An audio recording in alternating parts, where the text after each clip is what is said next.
Agad na nag-viral ang larawan ni Jelly Au, fiancé ng dating boyfriend ni Carla Estrada na si Jam Ignacio.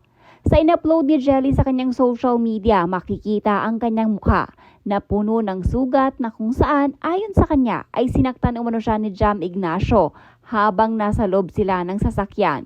Sa Facebook post naman ng kapatid ni Jelly na si Jo Au ay sinabi nitong bigla na lamang umano kung sinaktan ni Jam ang kanyang ate nang wala man lang kalaban-laban.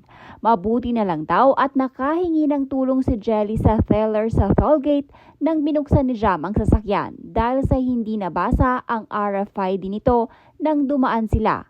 Doon umano nagkaroon ng chance na makahingi ng tulong si Jelly. Bigla na lang pinagsasapak, binugbog habang pauwi ate ko. Walang kalaban-laban sa loob ng nakalak na sasakyan. Una sa lahat, kung ano mang ginawa ng ate ko, wala kang ni anong karapatan dampian ng kamay yung ate ko. Ang kapal naman ng mukha mo, Jam Ignacio.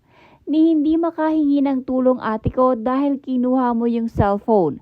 Buti na lang, hindi nabasa yung RFID sa toll na nakisigaw yung ate ko.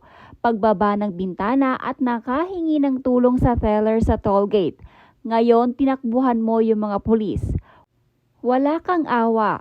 Mapapatay mo na ate ko. Update po kay ate, magpapamedical na kami ngayon and magre-report na sa pulis. Samantala, bago pa man mangyari ang insidente ay mapapanood pa sa social media nito na inaasar pa ni Jelly si Jam sa nail technician na kung saan ay kapangalan ni Carla Estrada. Ma'am, ako baka pangit ako dyan. Hindi ko ito pangit.